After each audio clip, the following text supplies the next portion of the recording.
Hello friends, welcome to cook life kitchen. આજે આપણે બનાવીશું દિવાળી માટે બેકરી જેવા બિસ્કિટ. તો તેના માટે અહીંયા મેં એક આવી રીતનું કુકર, જે આપણે ઇડલી અને ઢોકળા માટેનું આવતું હતું પહેલાં, તે મેં લીધું અને તેમાં આપણે આવી રીતનું મીઠું ઉમેરી દઈશું. તો આ મીઠું મારું બહુ જ જૂનું છે અને હવે આપણે તેમાં આ રીતનું સ્ટેન્ડ મૂકી દઈશું. અને હવે આપણે ગેસની ફ્લેમને ચાલુ કરી અને એકદમ લો રાખીશું અને કુકરને આવી રીતે પ્રીહીટ કરવા માટે મૂકી દઈશું.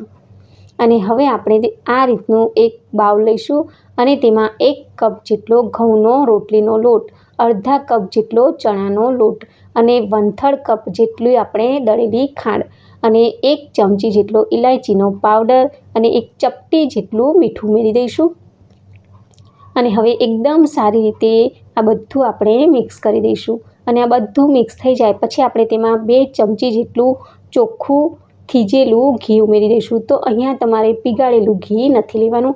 અને હવે એકદમ સારી રીતે લોટ અને ઘીને મિક્સ કરી દઈશું. તો અહીંયા મને જરૂર થોડી લાગે છે એટલે આપણે અડધી ચમચી જેટલું ઘી બીજું ઉમેર્યું.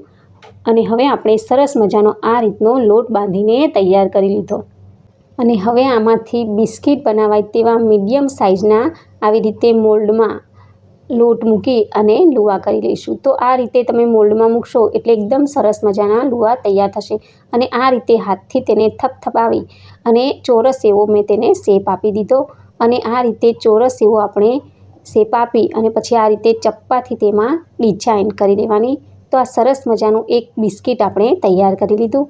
આને આપણે એલ્યુમિનિયમની થાળીમાં મૂકી દઈશું અને આ જ રીતે આપણે બીજું બિસ્કિટ પણ બનાવી લઈએ. તો આ રીતે થોડો એવો લોટ લઈ અને આવી રીતે તેને થપથપાવી અને આવી રીતે ચોરસ એવો આપણે તેને શેપ આપી દીધો અને આવી રીતે ચપ્પાથી તેમાં નિશાન પણ કરી દીધા. તો આ સરસ મજાનું બીજું બિસ્કિટ પણ રેડી છે.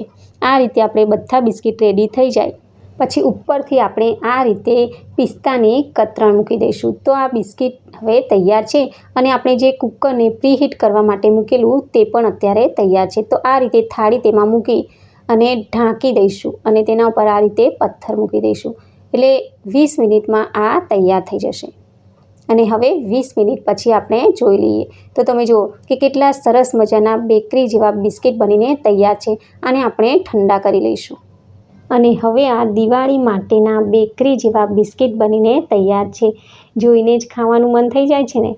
તો તમને આજનો આ બિસ્કિટનો વિડીયો કેવો લાગ્યો?